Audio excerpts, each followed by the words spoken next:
हेतू जन्माला युक्त लागेल की नाही. म्हणून विद्यालयातून गेल्यानंतर गंगा आणि यमुनेच्या मधला जो भाग आहे तो पांचाळ म्हणजे द्रुपदाचं राज्य. त्यांनी म्हटलं माझा मित्रच आहे, वर्गमित्र होता, त्याच्याकडे जाऊन तो राजा आहे, त्या पोराच्या दुधा करताय काय आण. ती गडबड झाली थोडीशी. ते जेव्हा द्रुपदाकडे गेलं त्याला द्रुपदाने तिरस्कृत केलं. त्याला सांगितलं मी राजा आहे, तू फकीर आहेस, तुझी माझी मैत्री होईल कशी, समानशील व्यसनेशी सत्यम बरोबर हातून दिलं.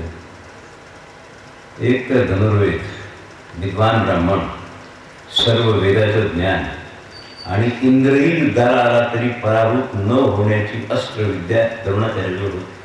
कारण परशुरामाचे शिष्य होते ना. तुम्ही शिष्य कोणाचे आहेत हे महत्वाचं आहे.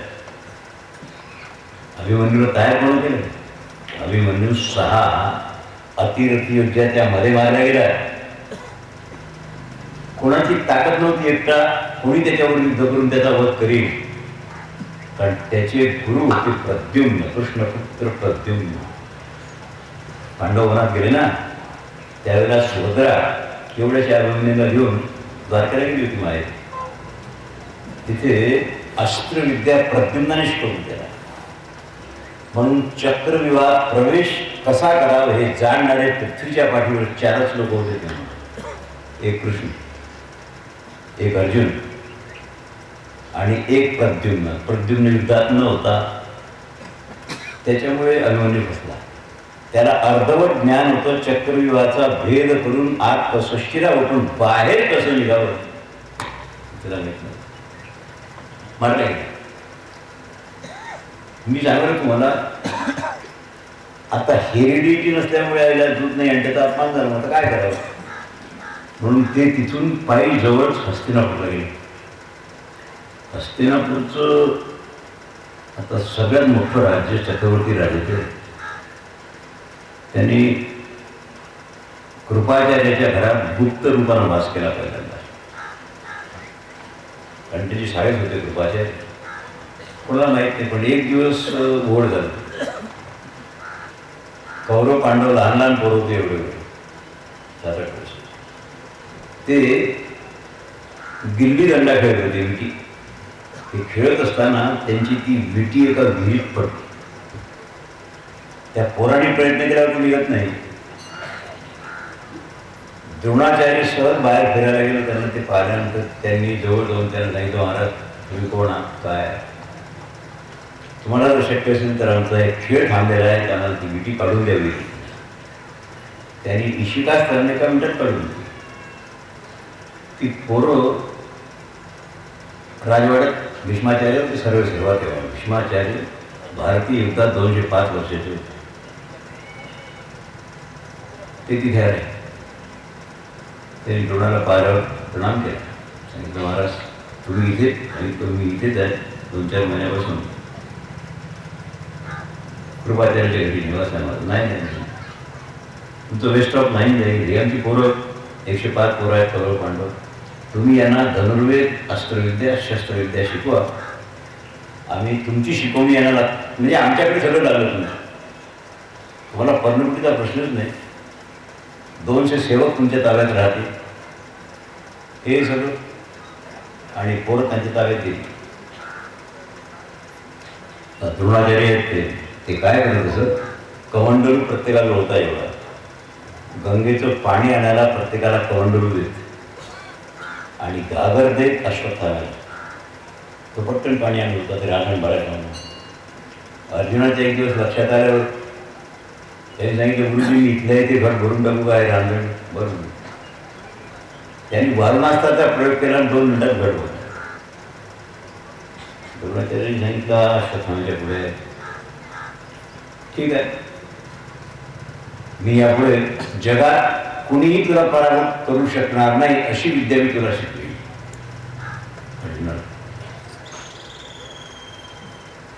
शेवटी आचार्य द्रोणांनी अर्जुनाला शेवटचं ब्रह्मशील अस्त्र दान केलं. त्याला ब्रह्मास्त्र म्हणत पण ते ब्रह्मशील आणि ब्रह्मास्त्र थोडं फरक आहे. ब्रह्मशिरस्त्र शिकवलं त्याला, आधी ब्रह्माची कथा आहे. आणि मग 14-15 वर्षाची पोरं झाली. त्याने सांगितलं आता तुमची परीक्षा आहे. झाडावर एक लाकडाचा पक्षी बसवला. 105 पॉईंटची परीक्षा आहे. दुर्योधनापासून सगळे. त्याने सांगितलं बघा, हा पक्षी लाकडाचा आहे, तुम्ही एका बाणात त्याचं मुंडकं उडवायचं गर्दन इथून. बाण सोडण्याच्या आधी प्रत्येकाजवळ द्रोणाचार्य गेले. दुर्योधनाने पहिल्यांदा धनुष्य घेतलं, ओढ बाण ओढला कानापर्यंत आकार. तुला काय दिसते? त्याने सांगितलं झाड दिसते. झाडावर पक्षी दिसतो. बरोबर, प्रत्येकाचं थोडंफार असं झालं. धर्मराजाजवळ जेव्हा धनुष्य दिलं तेव्हा त्याला विचारलं, युधिष्ठिरा तुला काय दिसत? सांगितलं मला काही दिसत नाही, फक्त पक्षी दिसतो. बरोबर. शेवटी अर्जुनाजवळ धनुष्य दिलं, हातानं बाण उडायला लावला. त्याला सांगितलं अर्जुना आता मला सांग तुला काय दिसते? त्याने सांगितलं काय दिसत नाही, फक्त गर्दन दिसून राहिली मला पक्षी. बाण सोड. तरी अवधान ऐकले तिचे मग सर्व सुखाची पात्र होईल प्रतिज्ञोत्तर माझे उघड. लक्ष वेध, अलक्षाच्या ठिकाणी लक्ष आणि लक्षाच्या ठिकाणी लक्ष. थोडीशी योगाची भाषा येत नाही तरी प्रसन्न झालं. द्रोणाचार्याने सांगितलं पोरांनो तुम्ही सगळे पास आहात. पास सगळेच होतात. तुम्ही 30%वर, तुम्ही 33वर, पण all of you are pass. तुमची विद्या संपली, तुम्ही आता घरी जा राजवाड्यात. दुर्योधनाने विचारलं महाराज आम्ही शिकलो आणि नियमाप्रमाणे धर्माचा नियम आहे गुरुदक्षिणा द्यावी लागेल. तुम्हाला गुरुदक्षिणा दिल्यावरून जर आम्ही गेलो तर कृतज्ञपणा होतो. काय गुरुदक्षिणा द्यायची? आणि आम्ही राजपुत्रावर सगळं आम्ही खिशातून 100 रुपये नोट काढून नाही देणार. तुमची इच्छा असेल ती गुरुदक्षिणा ती वरच मला काय द्यायचं? द्रोणाचार्यांनी विचार केला, कारण माणूस आहे, अपमान विसरत नसतो पूर्णपणे, विस्मृती होते. पायाला झालेली जखम बरी होऊन जाते, पण त्याच्यावर जी खिपली धरते ना, ती खिपली पडल्यावर जो उराण राहतो त्याला नाही दिसत कोणी. हिमारेपर्यंत असतो उराण असतो की नाही शरीरावर. अपमान झालेला होता द्रोणाचार्यांचा द्रुपदाकडून. विसरले नाही. त्यांनी सांगितलं अरे माझी गुरुदक्षिणा आहे, तुम्ही राजा द्रुपदाला युद्धात जिवंत धरून वध न करता मला आणून अर्पण करा, ही माझी गुरुदक्षिणा आहे. कर्णाला बोलावलं, कारण अग्नीच्या साक्षीनं कर्ण आणि दुर्योधन मित्र झालं. आक्रमण केलं द्रुपदावर, कारण द्रुपदाची राजधानी फार लांब नव्हती. दुसऱ्या प्रहराला परत आले. द्रुपदासमोर टिकू नाही शकले, कारण द्रुपद परशुरामाचे शिष्य आहेत, त्यांच्यासमोर टिकून चेष्टा सुरू झाली. पराभूत झाली. अर्जुनाने सांगितलं गुरुजी तिसरा प्रहर आरंभ होतो, मला आज्ञा आहे का मी जाऊ? तू जा. कोणासोबत नाही? तर 100 होते. काही सांगितलं आम्ही पाहत आहोत, 5ची गरज नाही आहे. माझ्यासोबत नकुल सहदेव राहील आणि पायलटिंग करता दादा म्हणजे भीम राहतील माझ्या करता. 5व्या माणसाची गरज नाही. आणि मी तुम्हाला वचन देतो सूर्य असताना राहण्याच्या पूर्वी द्रोणाला बांधून आणून देईल. युद्ध 24 मिनिटं, एक घटना म्हणजे 24 मिनिट्स युद्ध झालं. आणि त्या युद्धात जिवंत पकडलं त्याला द्रुपदाला. रथाच्या खांबाला बांधला अर्जुनाने. द्रोणाचार्यासमोर आणून कूदो से माधो कहे झूठी मन की डोर, कूदो के मनोर है माधव के कुछ और. द्रुपदाला बांधून आणि कुणी काय शक्य आहे? तरुण होतं, 14-15 वर्ष. पोटात मुलगी नव्हती, पण वासना निर्माण झाली. द्रुपदाने सांगितलं या अर्जुनाकडे पाहिल्यावर असं वाटते मला जर कन्या असती तर तात्काळ देऊन टाकली असती. या वयात 14 वर्षात एवढा शूर आणि श्याम वर्ण होतं त्यांना, कृष्ण वर्ण. कुरळे केस होते, भगवंतासारखं सौंदर्य होतं. रस्सी होती बांधलेली, सोडली आणि उभं केली द्रोणाचार्य समोर. द्रोणाचार्याने सांगितलं राजन आत्ता मला ओळखतोच की नाही? सांगितलं त्यावेळेला तुम्हाला गाय मागायला आलो मी मला काय बोलला होता, राजाची आणि फकीराची मैत्री होत नाही. आता मी तुझं संबंध राज्य जिंकलेलं आहे, तुला जिंकलं म्हणजे राज्याचा स्वामी मी की नाही. आता हो तुझ्याकरता काय करायचं, काय बोलत नाही. ठीक, मी तुझ्यासारखा मूर्ख नाही. मी तुझं राज्य अर्ध माझ्याकडे ठेवतो आणि अर्ध तुला बघायला देतो. तुला परत सोडून दिलं तुला. तू माझा अपमान केला म्हणजे it is also kind of revenge. हा बदलाच आहे. म्हणजे द्रोणाचार्यासारखा माणूसही बदला विसरत नाही, घेतो. आपण चिल्लर लोक बदला विसरू काय नाही विचारले. क्षमा शब्द त्यांना माहीत नव्हता, त्यांना फॉरगिव्हनेस कळत नव्हतं. नाही.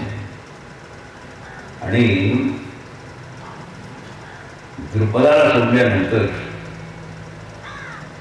द्रुपद रथात बसले, राजधानीत आले, रात्रभर लागले. सर्प, वाघ आणि क्षत्रिय यांचा अपमान करू नका. पतिव्रतेचा तर कधी करूच नका. विचार करत होते माझा अपमान केलेला आहे याने, याचा बदला मी कधी घेईन. कोणाचा? द्रोणाचार्याचा. युद्धात तर शक्य नाही. ठीक आहे. हिमालयात आपण नारायणाला जातो, त्याच्या खाली ते पांडवांनी तप केलं. तिथे 1 महिना भोलानाथाचं तप केलं शंकराचं. आणि तुम्हाला माहित आहे शंकर फार लवकर प्रसन्नही होतात. आणि दानी कहून शंकर सम नाही, दान देण्यात शंकरासारखा कोणीच नाही. द्रुपदाला विचारलं कशाचा तप कर, क्षत्रिय आहेस तू? 25 जरी सगळी. त्यांनी सांगितलं महाराज मला काही सिद्धी नको, काही नको. मला द्रोणाचार्याचा वध करणारा पुत्र व्हावा हे मी म्हणतो. शंकरांनी सांगितलं मी इलेक्ट्रॉन आहे, I am not proton, I am not neutron, electron आहे मी. तुम्हाला मागताना विचार करायला पाहिजे होता शंकराला काय मागावं, विष्णूला काय मागावं, ब्रह्मदेवाला काय मागावं. हिरण्यकश्यपूला वरदान शंकराने दिलं, विष्णूने दिलं का ब्रह्मदेवाने दिलं. कारण जीव कशा सिद्ध झाली. मी तुला द्रोणाला वध करणारा पुत्र नाही देऊ शकत, पण तू आता तप केलाय, तुला इन्फॉर्मेशन ॲज सच मी सांगतो. तू पुत्रकामेची यज्ञ कर, त्या यज्ञातून तुला पुत्र प्राप्ती होईल आणि द्रोणाचा वध करणारा पुत्र मिळेल. पण याज्ञिक कोण? सांगितलं मी काय जाण, तुम्ही क्षत्रिय राजा. याज्ञिक किती मोठा असं तुम्हाला माहित आहे. ठीक, याज नावाच्या याज्ञिकाचं नाव सांगितलं. भोलानाथांनी सांगितलं तू दक्षिणेत जा, तिथे एक फार मोठे याज्ञिक आहे, त्यांचं नाव आहे याज, त्यांच्याकडे जा. त्यांनी जर तुझा यज्ञ केला, याजाचा आश्रम होता. याजाला सांगितलं महाराज मला द्रोणाचार्यांचा वध करणारा पुत्र झाला पाहिजे, यज्ञ करायचा आहे. तुम्ही याज्ञिक, मी तुमचा पुरोहित. 1 लक्ष गाई तुम्हाला मी दक्षिणेत दान देतो. त्यावेळेला धन म्हणजे गोधनच होतं. ते नाही तुम्ही नाही करणार. द्रोणाचार्य ब्राह्मण आहे, त्यांचा अधिकार मला माहीत आहे. त्याच्या मृत्यूला मी कारण नाही होणार, तू दुसरीकडे जा. तर त्यांनी सांगितलं दुसरीकडे कुठे जाऊ, मला काय माहीत आहे.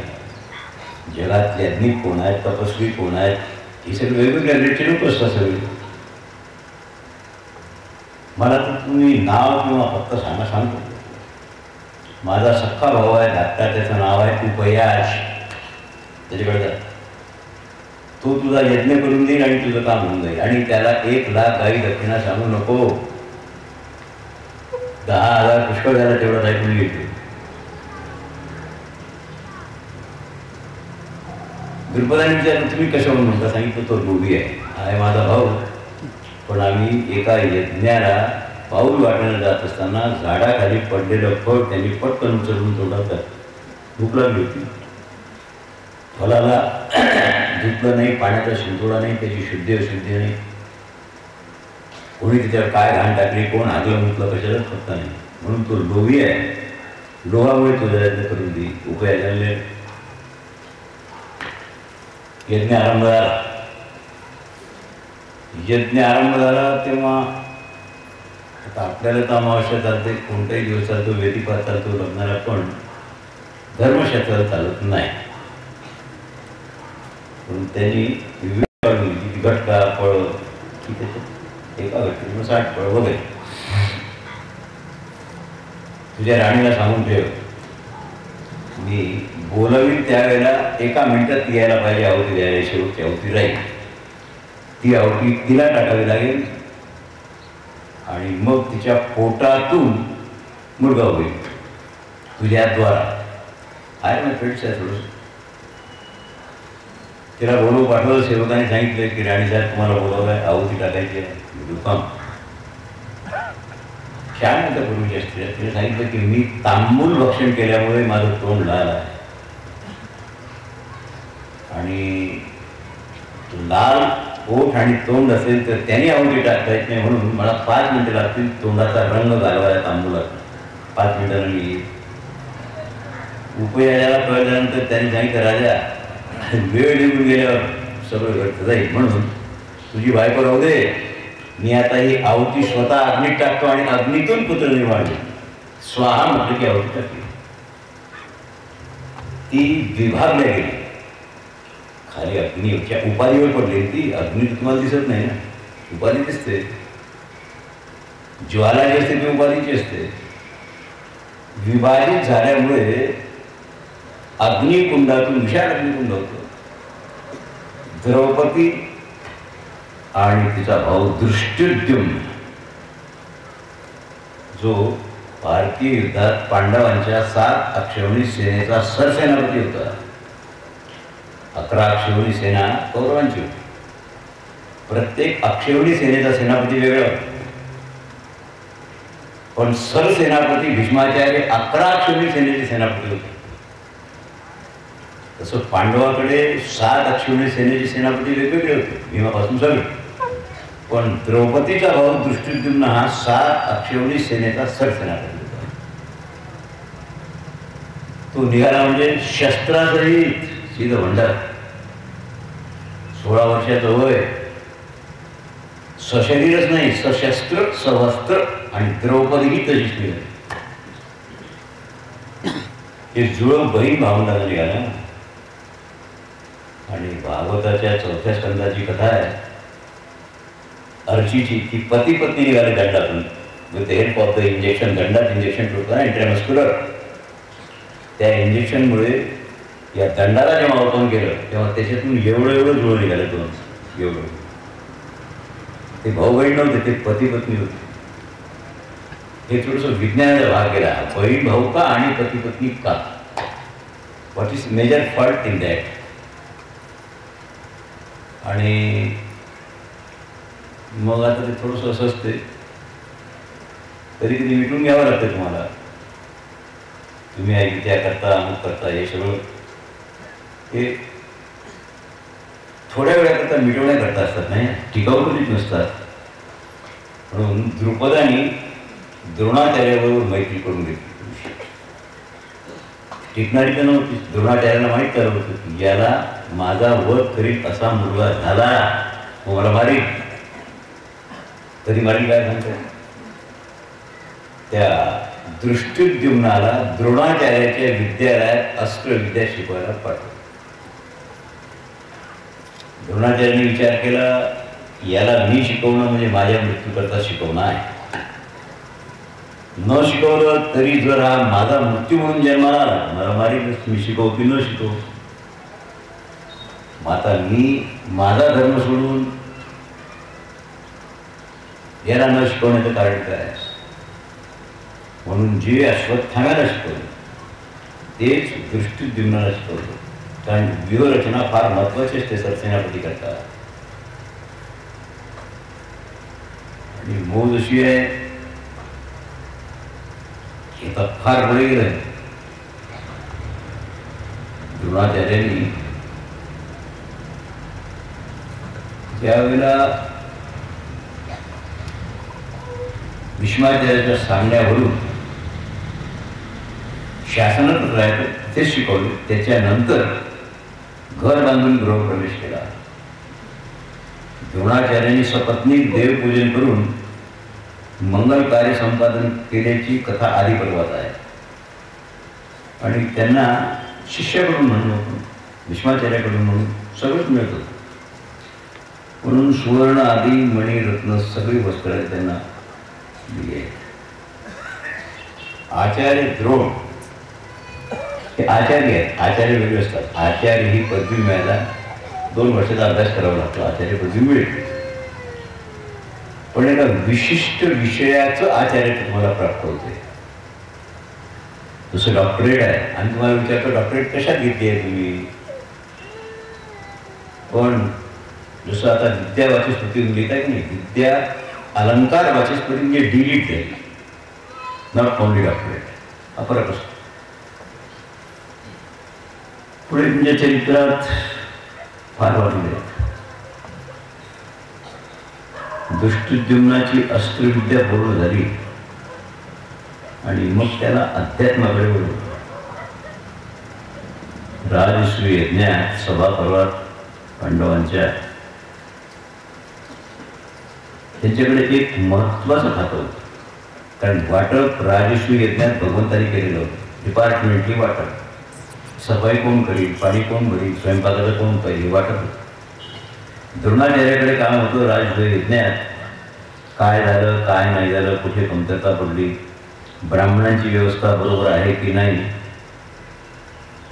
हे भीष्म आणि द्रोण दोघांकडे काम. आणि युधिष्ठिर आणि शकुनीत जुगार झाला. तिथे द्रोणाचार्य होते. त्यांनी सांगितलं दुर्योधना जुगार खेळू नको. कारण जुगार खेळून तुझ्या पूर्वी झालेले राजा नल याचं चरित्र सांगतो मी तुला. अपवित्र दशा असेल शरीराची आणि मनाची तर ही दुर्बुद्धी होते. राजा नल म्हणजे आताच आपला नरनाळ आहे ना, ते राज्य होतं राजा नलाच. ते लघुशंकेला गेले बाथरूमला आणि पंचशुद्धी करावी लागते. पाय धुणे, हात धुणे आणि गुळणा करणे पंचशुद्धी म्हणतात. गडबडीत नराने पाय धुतला पण डाव्या पायाची मागची एडी कोरडी राहून गेली. त्याला पाणी लागलं नाही. तिथून कलीनं प्रवेश केला. कारण धर्मवानाच्या चित्तात कली म्हणजे वाईट बुद्धी जेव्हा प्रवेश करते ना, तिला अशुद्ध जागा लागते. आणि मग नराला भावाबरोबर जुगार खेळण्याची दुर्बुद्धी झाली. नलोपाख्यान महाभारतात एवढं आता ती दुर्बुद्धी झाली. एक मुलगा होता, एक मुलगी होती. काय दमयंतीचं त्या बाबतीत काही बोलण्याचं कामच नाही. म्हणजे यम दिक्पालचारे, यम, वरुण, कुबेर, इंद्र या 4 देवता नलाचं रूप घेऊन स्वयंवर मंडपात बसले होते. आणि 5वा नल. बाकी जण सोडून द्या तुम्ही. आणि या 5 पैकी नलाचं वर्णन करायचं ठरलेलं होतं. नल कोण? 5 नल होते. इंद्रही नल, मृत्यूही नल, कुबेरही, वरुणही आणि राजा नल. यातला नल कोणता? ती विदुषी होती. ती तिनं बरोबर राजा नलाचं वर्णन केलं. महाराजाच्या वेळेला होती. इंद्र प्रसन्न होतं. त्याने विचारलं दमयंती मी तुला विचारतो तू नलाला कसं ओळखतो. तिने सांगितलं महाराज आमच्या इथे नेहमी साधू संतांचा वास आहे. आवाज म्हणून साधू संतांचं असतं. आणि साधू संत येतील ते वाया गोष्टी करत नाही. ते काय टी व्ही लावत बसतात. काय ज्ञानचर्चा धर्मचर्चा असते. किंवा मी त्यांच्या तोंडून ऐकलं की तुम्ही देवता जे वायुरूप देह धारण करता इथरमध्ये. कोणी सायन्सचा विद्यार्थी असेल ते लक्षात येईल. वायूत आकार धरता येतो. इथर अतिसूक्ष्माती सूक्ष्म असतो. त्याची आकृती बनते. तुम्ही कधी कधी तुमचा टी व्ही बिघडतो ना, त्याच्यावर ते डॉट्स येतात, तुम्हाला टिंब दिसतात. मग आकृती दिसते. त्या टिंबातूनच होते. त्या इथरमध्ये गडबड झाली की आकृती बिघडून जाते. आणि 1000 मैलावरती दिसते तुम्हाला. त्याच्यामुळे इथरमध्ये तुम्ही वायुरूप देह धारण करता. वायूला ग्रॅव्हिटेशन नाही आहे, लिमिटेशन आहे. म्हणून मी एक येऊन ओळखलं की तुम्ही 4 ज्या देवता बसल्या त्या बसल्या आसनावर, पण तुमचा ॲक्च्युअली टच नाही आहे त्या आसनाला.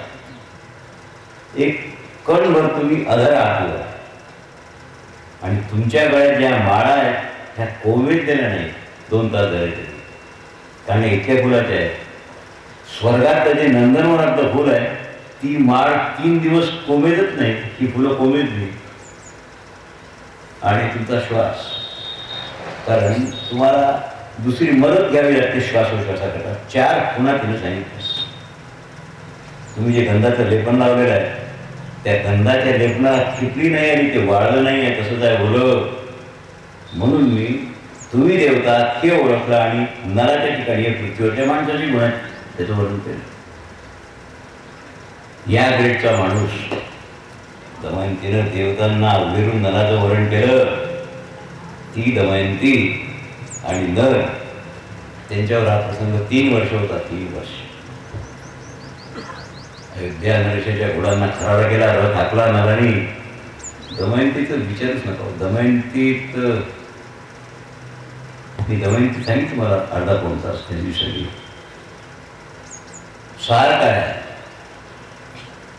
द्रोणाचार्यांच्या जीवनात आता ते कायम निवासी झाल्यात ना तिथले, त्याच्यामुळे ज्या शासनाची मानधन म्हणून चाकरी आहे.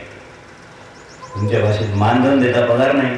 मानधन म्हणजे इन ब्रॅकेट पगारच आहे की दुसरं काही आहे, पण त्याला शब्द मानधनाचा चांगला वापरतो. असं द्रोणांना मानधन मिळत होतं, पगार नाही. भीष्म तर राजेच होतं, धन त्याच्यावर पुष्कळ होतं. त्या धनामुळे थोडी गडबड होते आणि प्रयत्न केले त्यांनी, पण कोणी त्यांचं ऐकलं नाही. शेवटी जुगार झाला आणि परिणाम तुम्हाला सगळ्याला माहीत आहे काय झालं आहे. प्रत्येक वेळेला पुत्राची स्तुती करत नव्हते ते, पण अर्जुनाची स्तुती अवश्य भावी करत होते द्रोणाचार्य. दुर्योधनाचा राग याच्यावर होता की मी यांचं पोषण करतो आणि स्तुती अर्जुनच करतात. तुम्हाला जीवावी घालतो, नाव वाढणार येत आहे कसं होईल. ही परंपरा होती आदिवासाची. मग आता भारतीय युद्धात सगळे प्रयत्न जेव्हा व्यक्त केले कृष्णपासून शेवटच्या दिवशी पहिल्या रात्री उलुकाला दूत म्हणून पाठवलं शकुनी. उलूक हा शकुनीचा पुत्र. जेवढा वाईट शकुनी होता तेवढाच वाईट त्याचा पुत्र होता. त्या उलूकनी जी भाषा वापरली नकुलाने तलवारच काढली. देवाने सांगितलं नाही हे टेप रेकॉर्ड आहे, हा हे नाही बोलतो, त्याच्या बापाने शिकवून पाठवला ते बोलतो. याला मारून काय शिक्षा करावी लागेल शकुनीला. तरी सहदेवाने सांगितलं उलूकाला, उलूक मी युद्धात तुझा वध करीन आणि तुला आठवण देऊन युद्ध करीन तुला, तू त्या दिवशी असं बोलला होता त्याचा फळ. आणि सहदेवाने शकुनीचा वध केला. त्याच्या दुसऱ्या मिनिटाला उलूकाला मारला. तर 10 दिवस युद्धाचं वर्तमान सोडून द्या तुम्ही. भीष्माचार्यांच्या वेळेला सांगितलंच मी तुम्हाला तसं. पण काही लोकांचा समज असा आहे, तुम्हाला टी व्हीवरही पाहता तुम्ही येत की अर्धवट भारताचं ज्ञान असणाऱ्या लोकांचं काम आहे.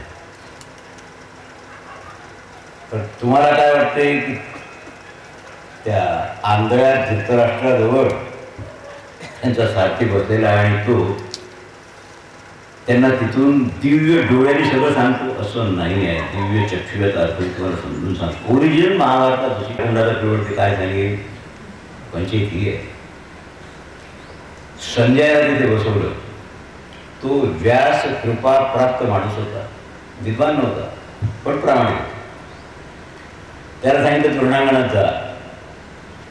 युद्ध सुरू झालं तेव्हापासून प्रमुख काही घटना घडेल तोपर्यंत तू युद्धस्थळात रात्रला कोणी मारणार नाही, शस्त्र तुझ्यावर पडणार नाही, आघात होणार नाही, जखम होणार नाही. तुला झोपही येणार नाही, भूकही लागणार नाही, तहाने लागणार नाही. एवढंच नाही, जे शत्रू मित्र आपसात विचार करतात मनात, त्यांच्या मनातले विचारही तुला कळतील.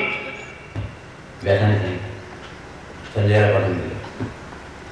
संजय 10व्या दिवशी भीष्माचार्य पडल्यावर रडत ओरडत हस्तिनापूरला आले. संध्याकाळी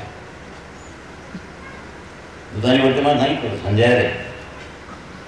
आणि मग यांनी विचारलं, अरे कुरुक्षेत्रावर काय झालं? धर्मक्षेत्रे कुरुक्षेत्रे समवेता इच्छा मामका पांडवा शिव किंकुर्वत संजय. गीतावस्थान काय झालं संजय तिथे? मग त्यांनी सांगितलं, महाराज असं झालं. अर्जुन आणि द्रोण भीष्माला पाहून शिथिल झाले, शस्त्र खाली ठेवलं वगैरे वगैरे. आणि मग भगवंतांनी त्याला गीता सांगितली. ती गीता समज सांगितली तशी तशी. आणि 10 दिवसाच्या युद्धाचं वर्तमान सांगितलं. दिवस निघाला 11वा, हा पुन्हा रणांगणावर गेला कुरुक्षेत्र. मग 5 दिवसानंतर द्रोण जेव्हा पडले तेव्हा पुन्हा परत आला 5व्या दिवशी. दोनदा झाले की नाही? 5 दिवसाचं युद्धाचं वर्तमान कथन केलं. त्याच्यानंतर 2 दिवसानं पुन्हा आला. 2 दिवस कर्ण सरसेनापती होते, कर्ण पडल्यावर आला. 17 दिवस झाले. आणि 18व्या दिवशी शल्य अर्धा दिवस सेनापती होते आणि अर्ध्या दिवसाच्या शेवटी दुर्योधनाचा वध केला. हा सांगायला जाणार, तो सात्यकीने जिवंत पकडलं त्याला. देवाने नाही तो वध करू नको, हा व्यासांचा कृपा प्राप्त आहे, त्यांचा शिष्य आहे, हा खबरे आहे. खबर त्याला मारायचं कारण न्यायिकदर नव्हताच म्हणून त्याला सोडून दिलं. म्हणजे 3 वेळा संजय धृतराष्ट्राजवळ जाऊन त्यांनी ही सगळी युद्धाची माहिती सांगितली. हे ओरिजिनल महाभारत. पण तिथे बसून होता हे जे सांगतात ते कल्पतरू आणि त्याच्यावरच्या टीका पुस्तकं त्याच्यावरून सांगतात. त्यांनी हे पहिल्यांदा आरंभ पाहावा, संजयाची योजना कशी केली. उद्योग पर्वातला शेवटचा पर्व आहे. उद्योग पर्वात ही माहिती आलेली आहे. कारण उद्योग पर्वानंतर भीष्म पर्व आहे. भीष्म पर्वातनं गीता आलेली आहे. उद्योग पर्वांतर्गत त्याला बसवलं सगळं. आता पुढे कर्ण पर्व, शल्य पर्व, आपण आता द्रोण पर्वात आलो.